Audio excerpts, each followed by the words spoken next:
Details ಪಡ್ಕೊಳ್ತೀರಿ ಗುಡಿ ಮತ್ತೆ ನಿಮ್ಮ ಹತ್ರದಿಂದ ಡೀಟೇಲ್ಸ್ ಪಡ್ಕೊಳ್ತೀರಿ. ಪಾಕಿನ ಡ್ರೋನ್ಗಳನ್ನ ಈಗ ಭಾರತದ ಸೇನೆ ಒಂದು ಕಡೆ ಹೊಡೆದುರುಳಿಸ್ತಾ ಇದೆ. ಇದೇ ಸಂದರ್ಭದಲ್ಲಿ ಮೂವರಿಗೆ ಗಾಯ ಆಗಿದೆ. ಫಿರೋಜ್ಪುರದಲ್ಲಿ 3 ನಾಗರಿಕರಿಗೆ ಗಾಯ ಆಗಿದೆ. ಫಿರೋಜ್ಪುರದಲ್ಲಿ ಪಾಕ್ ನಡೆಸಿರುವಂತಹ ಡ್ರೋನ್ ದಾಳಿಯ ಸಂದರ್ಭದಲ್ಲಿ 3 ನಾಗರಿಕರಿಗೆ ಗಾಯಗಳಾಗಿದ್ದಾವೆ. ಪಾಕ್ನ ಡ್ರೋನ್ ದಾಳಿಯಿಂದಾಗಿ 3 ಗಾಯಗೊಂಡಿದ್ದಾರೆ. ಅವ್ರನ್ನ ಇಮಿಡಿಯೇಟ್ ಆಗಿ ಸೇನೆ ನಿಗದಿಪಡಿಸಿರ್ತಕ್ಕಂತಹ ಆಸ್ಪತ್ರೆಗೆ ದಾಖಲಿಸಲಾಗಿದೆ. ಅಲ್ಲಿ ಚಿಕಿತ್ಸೆಯನ್ನು ಕೊಡಿಸುವಂತಹ ಪ್ರಯತ್ನವನ್ನು ಈಗ ಭಾರತೀಯ ಸೇನಾಪಡೆಗಳು ಮಾಡ್ತಾ ಇದ್ದಾವೆ. ಪಾಕಿಸ್ತಾನ ನಡೆಸ್ತಾ ಇರುವಂತಹ ದಾಳಿ ಇದು ಸತತ 2ನೇ ದಿವಸಕ್ಕೆ ನಡೆಸ್ತಾ ಇರುವಂತಹ ದಾಳಿ ಮತ್ತು 2ನೇ ದಿವಸದ ದಾಳಿಯ ಸಂದರ್ಭದಲ್ಲಿ ಸುಧಾರಿತ ಡ್ರೋನ್ಗಳ ಮೂಲಕವಾಗಿ ಪಾಕಿಸ್ತಾನ ದಾಳಿಯನ್ನು ನಡೆಸೋದಕ್ಕೆ ಮುಂದಾಗಿದೆ. ಈ ಮೂಲಕ ಭಾರತದ ನಾಗರಿಕರಿಗೆ ಹಾನಿಯನ್ನು ಉಂಟು ಮಾಡುವಂತಹ ಪ್ರಯತ್ನವನ್ನು ಈಗ ಪಾಕಿಸ್ತಾನ ಮಾಡ್ತಿದೆ. ಇದು ಡ್ರೋನ್ ದಾಳಿ ನಡೆದಂತಹ ನಂತರ ಅದು ಸ್ಫೋಟಗೊಂಡಿರ್ತಕ್ಕಂತಹ ದೃಶ್ಯ. ಅಂದ್ರೆ ಕೆಲವು ಪ್ರದೇಶಗಳಲ್ಲಿ ಕೆಲವು ಡ್ರೋನ್ಗಳು ಭಾರತದ ಡಿಫೆನ್ಸ್ ಸಿಸ್ಟಮ್ ಅನ್ನ ಮೀರಿ ಬಂದು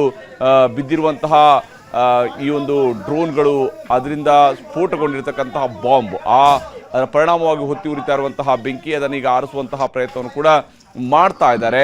ಡ್ರೋನ್ ದಾಳಿಯನ್ನ ಈಗ ನಿರಂತರವಾಗಿ ಜಾಸ್ತಿ ಮಾಡ್ತಾ ಇದೆ ಪಾಕಿಸ್ತಾನ. ಮತ್ತು ಪಾಕಿಸ್ತಾನ ನಡೆಸ್ತಾ ಇರುವಂತಹ ಡ್ರೋನ್ ದಾಳಿಯನ್ನ ಆಕಾಶದಲ್ಲಿ ತಡೆಯುವಂತಹ ಪ್ರಯತ್ನವನ್ನು ಭಾರತ ಮಾಡ್ತಿದೆ. ಅಲ್ಲಲ್ಲಿ ಒಂದೊಂದು ಡ್ರೋನ್ಗಳು ಈ ಪ್ರತಿದಾಳಿಯನ್ನ ತಪ್ಪಿಸಿ ಬಂದು ಬೀಳ್ತಾ ಇರುವಂಥದ್ದು. ಆದರೆ ಪಾಕಿಸ್ತಾನ ಎಲ್ಲೂ ಕೂಡ ಸೇನಾ ನೆಲೆಗಳ ಮೇಲಾಗಲಿ ಅಥವಾ ಬಹಳ ಪ್ರಮುಖವಾಗಿ ಏನು ಭಾರತ ಒಳನುಗ್ಗಿ ಪಾಕಿಸ್ತಾನದ ಏರ್ ಡಿಫೆನ್ಸ್ ಸಿಸ್ಟಮ್ ಅನ್ನು ಏನು ಬ್ಲಾಸ್ಟ್ ಮಾಡಿತ್ತು, ಆ ಸ್ವರೂಪದ ಬ್ಲಾಸ್ಟ್ ಮಾಡೋದಕ್ಕೆ ಪಾಕಿಸ್ತಾನಕ್ಕೆ ಬಹುಶಃ ಮುಂದಿನ ಜನ್ಮ ಬೇಕಾಗುತ್ತೆ. ಆ ರೀತಿಯಾದಂತಹ ಪ್ರಯತ್ನವನ್ನು ಮಾಡ್ತಾ ಇದೆ.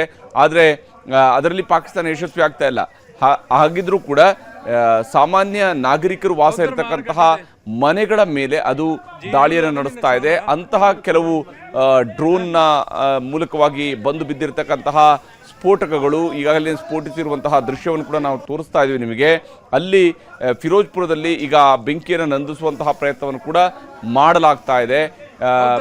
ಯಾಕಂದ್ರೆ ಡಿಫೆನ್ಸ್ ಫೋರ್ಸಸ್ಗಳು ಈಗಾಗಲೇ ಕಂಪ್ಲೀಟ್ ಆಗಿ ಇಕ್ವಿಪ್ ಆಗಿ ಅಲ್ಲಿ ಸರ್ವಸಜ್ಜಿತರಾಗಿ ಇದ್ದೇ ಇದ್ದಾರೆ.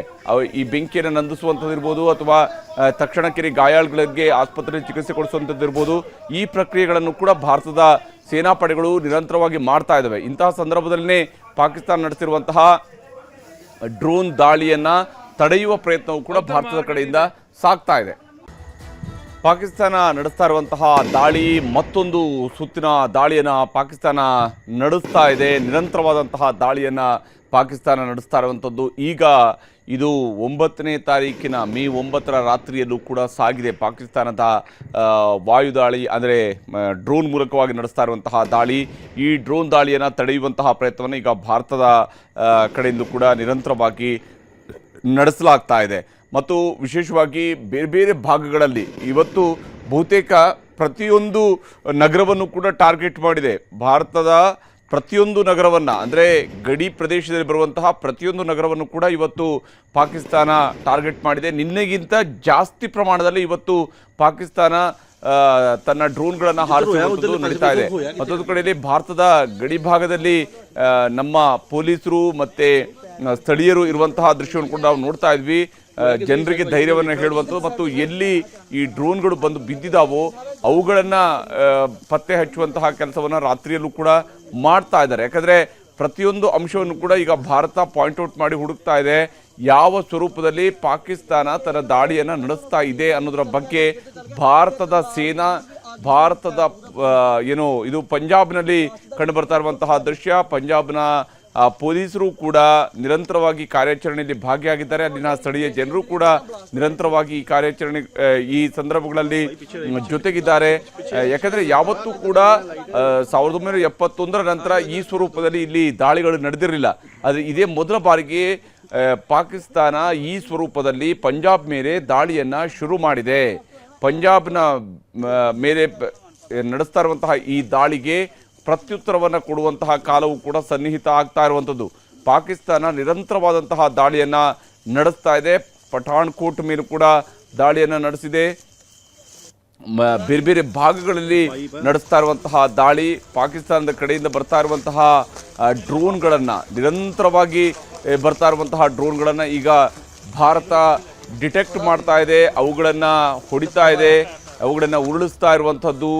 ಮತ್ತೊಂದು ಕಡೆಯಲ್ಲಿ ಅವಶೇಷಗಳನ್ನು ಏನು ಬಿದ್ದಿರತಕ್ಕಂತಹ ಡ್ರೋನ್ಗಳ ಅವಶೇಷವನ್ನು ಹುಡುಕುವಂತಹ ಕೆಲಸವನ್ನು ಕೂಡ ಮಾಡಲಾಗ್ತಿದೆ. ಯಾಕಂದರೆ ಯಾವ ಸ್ವರೂಪದಲ್ಲಿ ಹಾನಿ ಆಗಿದೆ ಅನ್ನೋದನ್ನು ಇಮಿಡಿಯೇಟ್ ಆಗಿ ತಿಳ್ಕೊಳ್ಳುವಂತಹ ಅದನ್ನು ಪರಿಶೀಲಿಸುವಂತಹ ಕೆಲಸವನ್ನು ಈಗ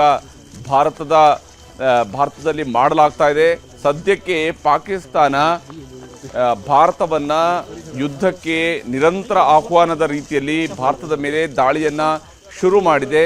ಭಾರತ ನಡೆಸಿರ್ತಕ್ಕಂತಹ ದಾಳಿ